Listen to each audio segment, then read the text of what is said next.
삼성의 이병철 회장, 이건희 회장이 대우의 김우중 회장인데 정주영 회장님은 나하고 격이 없이 대화하는 사이들했는데 혼자서 카트를 타고 오셨어. 거기는 재미가 좋은가 좋아야 할 텐데 내가 이제 오늘 그만둬야 되겠습니다. 우리가 백일 관리를 잘못한 모양이라고요.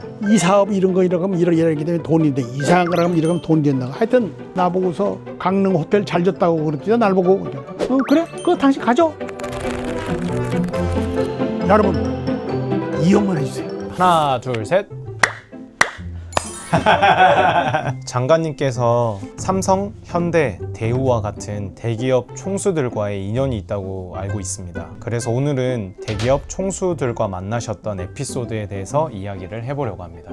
우리나라 대기업들이 이렇게 크게 일궈내신 분들 참 존경해요. 대기업도 그렇고 중기업도 그렇고 중소기업들도 그렇고 그분들이 참 기업을 키워가지고서 수출도 늘리고 거래도 많이 할 뿐만 아니라 자꾸 성장을 시키는데 그 과정에서 참 많은 고용도 해주고 또 많은 수익도 올리고 그렇게 해서 세금도 많이 내주고 그런 거에 대해서 참 아주 고맙게 생각을 하고 내가 공직에 있을 적에는 소위 경제 성장이 참 제일이기 때문에 기업 성장이 경제 성장이다. 그래서 기업의 경쟁력을 강화해서 국제 경쟁력을 강화해 가지고서 활동을 활발하게 하는데 이제 초점을 맞춘 정책을 해왔어요. 근데 그 가운데서 삼성의 이병철 회장 하면은 그때 내가 80년도에 전두환 대통령 이제 서삼촌 면회 안 받았다고 그래서 이제 목이 잘려서 집에서 있는데 삼성에서 그분이 회장하실 때 이건희 그 부회장이 계셨는데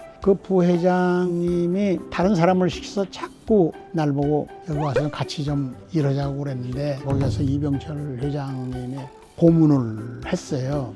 난 거기 처음에 가서 놀란 게 그 삼성이 정부보다 훨씬 앞서가고 있어요. 5개년 계획 사업에 대해서 정부 공무원보다도 더 철두철미하게 분석을 해서 가지고 있는 걸 보고 놀랬고 그리고 하루는 비서실장이 고문들 미치서 공장 현장을 한번 돌아보래. 그게 삼성 전국 공장을 다 돌았어요.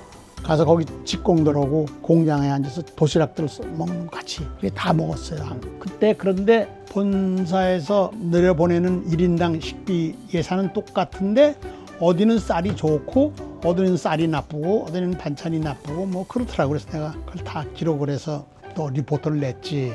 그런 것도 했어요. 삼성 창업주인 이병철 회장 첫인상이 어떠셨나요? 첫인상은 그 회장님하고 오찬을 같이 한다고. 그래서 이제 갔더니 그 이병철 회장님 앞에 앉고 나 여기 앉고 그다음에 다른 고문들 이렇게 앉고 맛있는 걸 가져와서 참 열심히 먹었어. 근데 그때 내가 본 느낌은 말이야 일체 식사 중에도 한 말씀도 안 하고 그냥 얼굴만 보시는 것 같아. 관상을 보시는 것 같아. 밥 먹으면서 뭐 했냐, 어떤 것들을 했냐 뭐 이런 것들도 보통 대화를 하실 법한데 일체 한 말씀도 안 하시는 걸로 봐서 이 양반은 오는 걸 꿰뚫고 보시는구나. 나도 그 공직생활을 하면서 사람들 많이 접해봐서 대부분 사람들 인상 보고서 이제 나 나름대로 판단을 할 수 있었기 때문에 만만치 않겠구나. 그러면서 여기서 이제 일을 하려고 하면은 내가 옛날에 이재과장 할 때만큼은 해야 되겠구나. 혼자 그런 생각도 해봤고 이분이 실적 위주로 한다고 그러고 월급 값으로 하려고 그러면은 보통의 노력으로는 안 되겠구나. 그런 생각을 했었는데 조동이라고 그분도 삼성 이제 회장 중에 한 분인데 내 방에 왔어. 와서 이 차관 삼성에 뼈를 묻을 거요 말 거요. 그래서 내가 그냥 열심히 그냥 하겠습니다. 그냥 그랬어. 그러고서 그냥 갔는데 한두 시간 후에 삼성 석유화학 사장이라고 그러는데 그 내 방에 오더니 이 차관 때문에 내가 실업자가 됐습니다. 그래서 그게 무슨 얘기요? 그랬더니 내가 자기 자리로 오기로 됐대. 그래서 내가 석유화학에 대해서 일면식도 없잖아. 뭐 하는 데인지도 모르고 어떻게 해야 되는지도 모르고 근데 갑자기 사장으로 간다고 그래서 그 참 어떡하나 생각을 하다가 근데 이거 빨리 결정을 지어야 되겠구나. 그래서 이제 부회장한테로 뛰어 내려갔어요. 부회장한테로 내려가서 내가 이제 오늘 그만둬야 되겠습니다. 그때 본인도 내가 글로 이제 발령이 난료되는 걸 알잖아. 그랬더니 첫마디가 우리가 백일 관리를 잘못한 모양이라군요. 애를 낳아도 이제 100일 관리를 잘하라고 그랬는데 근데 딱 90일 됐으니까 열흘이 모자라. 하여튼 관리를 잘못한 거예요. 아니요, 그거보다 제가 감당하기에도 그렇고 생각도 있고 그래서 는 이제 그만둬야 되겠습니다. 근데 그렇게 하고서 이제 나왔어요. 나오면서 그래도 회장님한테 인사를 드리고 가야지, 그게 도리지. 면회 신청을 하니까 안 만난대. 나를 싫다고 그만둔 사람은 안 만난대. 그러고 왔어요. 와가지고서 얼마가 지났어. 안양에서 골프를 치는데 혼자서 이제 카트를 타고 오셨어. 그걸 오셨길래 갔지. 가서 회장님, 제가 아무개입니다. 이용만입니다. 떠날 때 인사도 못 드리고 떠나서 죄송했습니다. 그랬더니 내 얼굴도 안 봐. 안 보시고 거긴 재미가 좋은가 좋아야 할 텐데 그랬단 말이에요. 그러니까 내가 어디 가 있는 것도 다 아신 거지. 그때 중앙투자금융사장에 가 있었어. 중앙투자금융이라는 건 직원이 100명이야. 삼성 소유하고 직원이 뭐 2,000명인가 3,000명이 된대. 이렇게 삼성의 큰 회사를 두고 삼성을 이걸 뭘로 하나 이렇게 생각하신 것 같아. 기분이 나쁘셨던 것 같아, 내가 보니까. 그런데 그 회장님의 그 어록을 이렇게 보면 말이에요. 참 아주 주옥 같은 말씀이 많았어. 예를 들어서 나라가 없으면 아무것도 없다. 국가와 민족, 인류를 위한 경영을 해야 되고 경제 성장에 국가의 생존이 달려있다. 아주 애국심이 대단하셨고 참 상당히 무뚝뚝하셨다고 는 느꼈는데 생각하신 말씀들이 내 생각하고 똑같아. 그래서 이런 분하고 한번 대화를 계속 좀 해봤으면 참 좋았을 걸 그랬다, 그런 생각이 들었어요. 그러면 삼성 그 이건희 회장의 첫인상은 어떠셨습니까? 이건희 회장은 아버님하고 좀 달라요. 아주 부드러웠어. 근데 그분이 조용조용하게 일을 아주 많이 하셨어. 내 비서실에 있을 적에 말이야, 반도체를 개발하자고 그럴 때 IBM에서 나온 그 고문이 하나 있었어. 그 사람이 반대했어요. 지금 자금난이 이렇게 심한데 그건 돈이 많이 들어간다 이거야. 근데 이병철 씨가 강행했고 강행한 데 이면에 이건희 씨가 아주 깊이 관여됐다는 얘기를 들었어. 그분도 참 아주 경영의 사상가라고 그러고 위대한 경영자였는데 참 아주 귀중한 말씀을 했어요. 우리 모두가 다 경청해야 될 얘기인데, 모든 게 사면 초가인 지금 가장 큰 문제는 정신적 위기다. 기업가는 투자 의욕을, 근로자들은 근로 의욕을 잃고 있다. 미래에 대한 꿈과 비전이 없기 때문이다. 한 가지 더 말씀드리면은 난 이거 아주 참 절실하다고 생각하는데, 과학기술이 부족하면 국가 안보까지도 위태롭다. 지금 우리나라가 제일 역점을 둬야 될 거가 나는 그 공과대통이라고 생각해요. 이공계통에 사람이 많이 가서 참 기술 개발하고 이렇게 해야 경쟁력이 더 강해지지, 의사하고 변호사하고는 난 둘째라고 생각을 해요. 다음에 내가 얘기하고자 하는 게 대우의 김우중 회장인데, 을지로 사가에 동강교회라고 있었어요. 평안도에서 피난 나온 사람들이 주로 모이는 교회인데, 그 교회에 나갔을 때 김우중이 어머니를 먼저 만났어. 김우중 회장의 어머니가 전인항 권사인데 나를 친자식처럼 생각해 줬어. 그런데 그때 김우중이하고 저 연대 다닐 때야. 난 그게 아들인지도 몰랐지. 그냥 문을 이렇게 빠끔 열고 들여다봤지. 엄마를 보니까 너 왜 문 열고 들여다 빨리 들어와 그러면 딱 문 닫고 도망가는 것도 보고 그랬어. 그랬는데 내가 이제 공무원이 돼가지고서 김우중 회장을 알았는데, 처음에 만난 게 한국기계라고 그러는 게 부실기업으로 나왔는데 그거를 인수를 하겠다고. 그래서 내가 왔길래 당신 섬유 담당하는 사람이 어떻게 기계공업으로 하려고 그러냐고, 해보지도 않고서 자기 자신 있다고, 할 수 있다고, 겁도 없이 그냥 뭐든지 하겠다고 덤벼. 그래서 이제 그걸 맡았는데 자기가 거기 가서 3개월 동안 목침대에 깔아놓고서 처음부터 끝까지 전부 해가지고서 전부 다 정상화 시켜놓고 왔어요. 그거를 보고서 참 놀랍다, 그런 느낌을 했어. 그리고 옥포조선소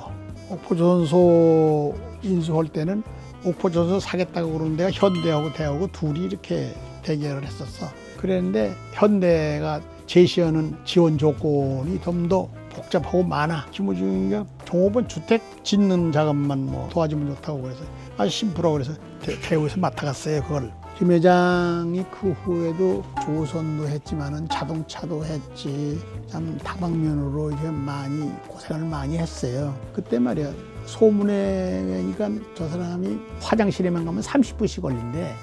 왜 그러냐 그랬더니 이 치질이 심해서 그런 얘기를 내 들어서 당시 저 치질이 심하다며 그걸 입원해서 잘라지는 거는 도저히 시간이 안 나서 그 수술할 시간이 없다 이거야. 그래서 내가 뭐라 했냐면 회사라는 거는 회장이 없어도 자동적으로 잘 돌아가야 그 회사에 크레딧이 생기는 거지. 당신이 없다고 해서 이제 회사가 안 돌아가면 그건 당연히 신용이 없는 회사야. 몇 번 얘기했어요. 옛날 자기 어머니 생각도 나고 이제 그러니까 좀 건강유지하라고 그렇게 해도 뭐 그런 척도 안 하고 그러면서 자기는 일하는 게 쉬는 거라고 그러고 그 사람 참 사업가로서 참 높이 평가할 만해. 그 다음에 이 사람이 우리나라 국교 관계도 맺기 전 중동에 날아다니면서 은수저 꾸러미 사들고 돌아다니면서 건설 수주를 했어요. 그때 현대하고 대우 두 군데만 했어 처음에 중동에 말이야. 그 사람이 이제 세상은 넓고 할 일이 많다고 그러는데 책을 썼는데 그 사람 한 말을 보면 역사는 꿈꾸는 자의 것이다. 세계가 우리를 부른다. 그래서 나는 젊은 인재가 너무 빨리 타계했다. 참 안타깝게 생각을 했지. 김우중 회장과 나눈 대화 중에서 인상 깊은 대화가 있으셨는지 궁금합니다. 인상 깊은 대화가 그 점심을 먹었는데 이 사업 이런 거 하면 이러기 때문에 돈이 돼. 이상한 거라면 이러면 돈이 된다고. 하여튼 사업가 눈에는 이게 전부 돈벌이야. 우리 눈에는 이게 하나도 안 보여. 돈이 날아다니는 것처럼 보이는 거야. 잠자리 채로 그냥 잡으면 되는데 말이야. 그러니까 야 사업가는 역시 사업가구나. 도전적이고 이 일을 참 해낼 수 있는 아이디어도 많고 아까운 사람이라는 그런 생각해. 그때 당시에 그 대우 그룹은 장관님한테 기업의 이미지가 어땠습니까? 수출업체로서 이미지 참 세계 시장을 잘 뚫고 들어가는구나 그런 느낌이었지. 그럼 이제는 정주영 회장 이야기를 한번.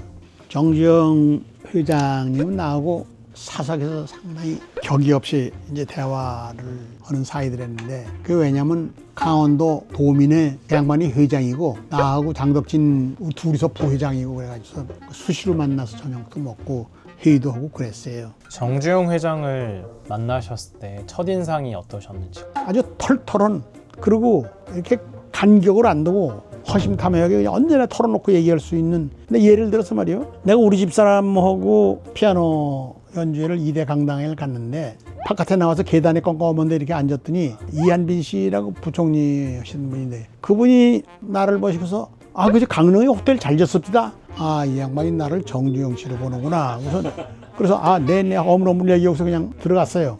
그 다음에 이제 정주영 씨하고 울산에 가는데 내가 그런 얘기를 했어요. 이한빈 씨가 그때 이런 자리에서 나보고서 강릉 호텔 잘 졌다고 그랬지. 날 보고 그래? 그거 당신 가져. 그런 말씀 할 정도로 참 허심탄회했어요. 근데 그 양반은 참 아주 도전이 철철 넘쳐. 뭐라 그러냐면 시련은 있어도 실패는 없다. 종교에는 기적이 있어도 경제에는 기적이 없다. 다만 신념은 불굴의 노력을 창조하며 이것이 기적의 열쇠다. 그런 얘기도 하시고 경영을 하신 분인데 이 양반은 길이 막히면 길을 찾고 길을 찾다 없으면은 그다음엔 길을 닦아서라도 하면 된다. 그런 식으로 이제 관철을 하는 신념을 가지고 있는 기업인이라 이렇게 생각하는데 난 이 경부고속도로 때 이렇게 보면 말이에요. 정주영 씨가 그때 고속도로 그 공사할 때 잠을 못 잤대요. 공사 선생의 대표적인 게 추풍령 터널 얘기인데 이게 1120m짜리 중에서 180m를 남겨놓고서 문제가 생기는데 들어갔는데 경석 딱딱한 돌이 아니고 그거를 절암토사라고 그래. 절암토사. 그냥 모래가 돼가지고 그냥 왕창 무너지는 바람에 3명이 죽고 1명이 부상당하고 그랬어요. 그 다음에는 이게 진척이 안 되는 거야. 그러니까 건설부 장관이 매주 한 번씩 그냥 어떻게 된 거냐고 전화를 하지. 도로국장이라는 건 3일에 한 번씩 하지. 박정희 대통령은 말이야 그냥 호되게 독촉하지. 그래서 큰일 났어. 도저히 날짜를 맞출 수가 없어. 그때 이 양반이 그 발견한 것이 최강 시멘트가 있대요. 보통 시멘트에 20배 빨리 굳는 거래. 그걸 가지고서 해서 석 달 걸릴 걸 25일에 끝내버렸어. 그래가지고 우리 경부고속도로가 290일 만에 428km 경부도로를 완공을 했는데 그때 제일 난공사가 추풍령이었었대. 그래 거기다 꼭대기다 이런 걸 써놓은 모양이야. 우리나라 재원과 우리나라 기술과 우리나라 사람 모두 우리 힘으로 세계 고속도로 건설 사상 가장 짧은 시간에 이루어진 길 이런 걸 써보셨다는 게 경부고속도로 때 그 겪은 일이고, 울산조선소 만든 거는 아주 놀라운 일이야. 이거 말이야. 그때 이게 공사를 하려고 그러면 돈을 빌려야 돼. 돈 빌려줄 사람 아무도 없고, 보증 서원하는데 보증 서줄 사람도 아무도 없고, 우리나라에서는 보증한 데도 없고 사실 그랬어. 근데 이 양반 우리나라 500원짜리 거북선을 갖다 세우면서 그 영국에 가가지고 당신네보다도 우리나라가 300년 전에 만든 거북선이라고 그러면서 보증서라고 그래서 그런 것도 하고, 그렇게 하면서 이제 만들었는데, 그 만드는 배가 270m, 높이가 27m 그랬는데, 조선소 중국식하고 대영 조선 임명식에 박정희 대통령 내도 가고 선주도 그때 그저 서울 사람들이 많이 구경 갔어. 그때 처음이니까 그래 큰 배가. 그렇게 해서 배를 중국을 했는데, 정주영 씨는 참 배우면서 틀리면서 또 고쳐서 다시 배우면서 읽어낸 작품이다 이렇게 얘기를 하는데, 나는 이렇게 생각해. 참 이 배 보면 말이요, 우리나라가 참 세계에서 제일 조선국이 이제 되고, 미국에 비행기를 수출을 한다. 또 독일에 탱크도 앞선다. 이 중화공업 이걸 생각을 하면 참 흐뭇해. 마치 내가 한 거 모양으로 말이야. 20세기 그리고 최대의 공사라고 얘기할 수 있는 게 주베일 산업항. 이게 사우디아라비아에 있는 공사인데 5일만이를 좀 들여온다고 그래가지고서 현대에서 이걸 맡았는데, 이게 입찰 자격을 얻을 수가 없었어. 영국, 미국, 독일, 네덜란드, 불란서 거기서 하나 남은 게 있었는데, 하나 남은 거를 애써 가지고서 이제 한국이 껴 들어가는데, 그다음에 수주를 봤는데 이게 처음에 12억 불 예상인데 꼭 3천만 불 하자고 그랬는데 정주영 씨가 그건 너무 많다. 그래가지고 얼마나 했냐면 8억 7천만 불로 하자고 이제 정주영 씨가 얘기를 했어요. 그랬는데 그때 그 상무가 전가본 상무야. 이 사람이 이거 너무 아깝단 말이야. 입찰을 하러 들어가가지고서 정주영 씨는 8억 7천을 하라고 그랬는데 9억 3천으로 그냥 써놓아서 6천만 불을 더 붙여가지고서 집어넣었어. 그리고 나와서 정주영 씨가 물어봤어. 내가 쓰려는 썼지? 그렇게 안 했습니다. 뭐라고? 9억 3천만 불을 했습니다. 그러니까 난리가 난 거야. 회장 말을 안 듣는 거는 있을 수가 없는 거야. 어불성설이야, 그건. 그러니까 자기는 안 되면 죽을 각오를 하고, 너무 아까워서 12억 불짜리를 말이야. 그래서 9억 3천만 불, 그걸 많이 깎았다고 생각하는데, 그런데 어떤 사람 따라 들어가다가서 얼핏 들으니까 미국이 9억 4백만 불에 했다는 걸 들었어. 그 다음부터 이 사람이 이제 사색이 된 거야. 아주 하얗게 아니라 얼굴이 까맣게 됐대. 그래가지고 여기도 못하고 절로 빙빙 돌고 눈물만 흘리고, 응? 뭐 쏟아지는 물이니까 뭐 할 수 없잖아. 그러고 있었는데 발표를 하러 들어갔어. 나왔는데 얼굴이 색이 다르단 말이야. 이 V자를 뭐 이렇게 하면서 나오냐.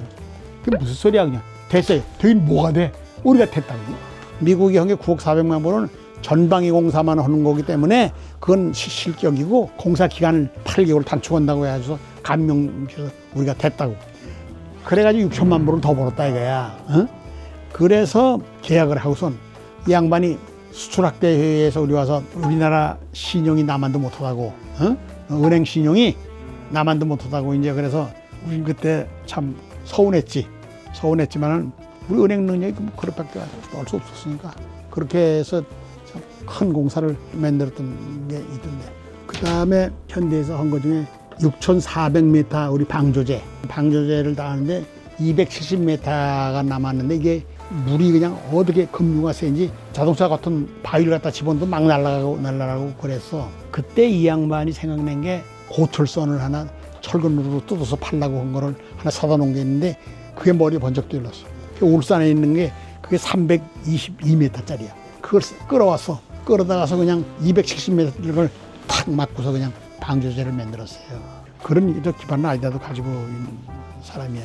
그 다음에 이제 끝으로 한 가지 얘기할 거는, 이 양반이 대선 출마를 했었잖아, 대통령. 나는 언젠가는 한 번은 밝혀놓고 가야 되겠다 싶은 그런 과제였는데, 정주영 회장님은 대선 출마를 안 하기로 저하고 합의를 했었어요. 그게 1991년 11월 9일 11시경으로 생각을 합니다. 그때 정치를 하신다고 그래서 기업과 정치는 양립이 어려워요. 양자택일 하셔야지. 기업인은 정치 하실 거 못 됩니다. 그러니까 정치는 그만두셨으면 좋겠습니다. 내 그랬어. 안 된대. 날 보고 그러더라고. 당신도 장관 이제 한번 해봤으면 됐지. 이제 나와서 저 정치해. 철원에서 출마해. 선거비 내 대줄게. 알았습니다. 고맙습니다. 나가겠습니다. 그 대신에 대통령 출마하지 마세요. 네, 그랬어. 그 포기하시라고.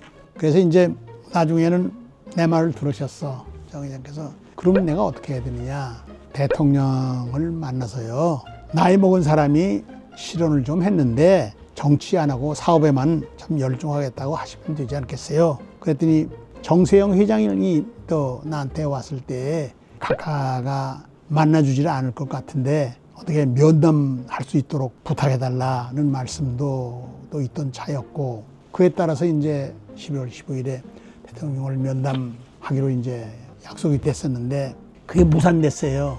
왜냐하면 어떤 분이 대통령께 제보를 지금 안 만나시는 게 좋습니다. 만나지 않는 게 좋겠다고 그래서 면담이 참 무산되었는데 그 후에 많은 이제 변화가 있었죠. 첫 번째 변화가 대선 출마 선언이 있었고, 두 번째는 국세청에서 세금 내라고 하는 게 1361억이 있었는데 나 세금 못 내겠다. 참 그동안에도 세금이 너무 지나치다고 생각해오던 차에 돈이 없어 못 내겠다고 좀 이의제기를 하겠다는 그 취지를 말씀을 했어요. 정세영 씨 회장이 내방을 해서 건설 수주도 안 되고 회사채 발행도 안 되고 정자도 안 돼서 매일 부도 맡기 참 바쁜데 세금 뭐 1461억 낼 돈이 어디 있느냐.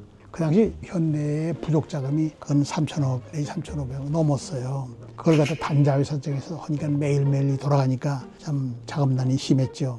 그러던 차에 그 외환은행의 홍세표라는 분이 전무가 있었는데 그분이 이제 현대건설에서 54억이 오늘 결제를 못해서 1차 부도가 났는데 내일 아침에 정식으로 부도 처리를 하려냐 말느냐 나한테 왔어요. 그래서 내가 그랬죠. 우선 막는 게 좋겠다. 지금 그걸 부도가 나면은 현대그룹 전체에 연쇄부도가 난다. 그 여파는 이제 금융권에 국한되는 것이 아니고 또 정치 경제 면에서 좀 파급 영향을 갖다가서 걷잡을 수 없다. 그랬는데 근데 금융자금의 정치자금화는 법률상 안 된다고 저 발표를 내가 했었죠.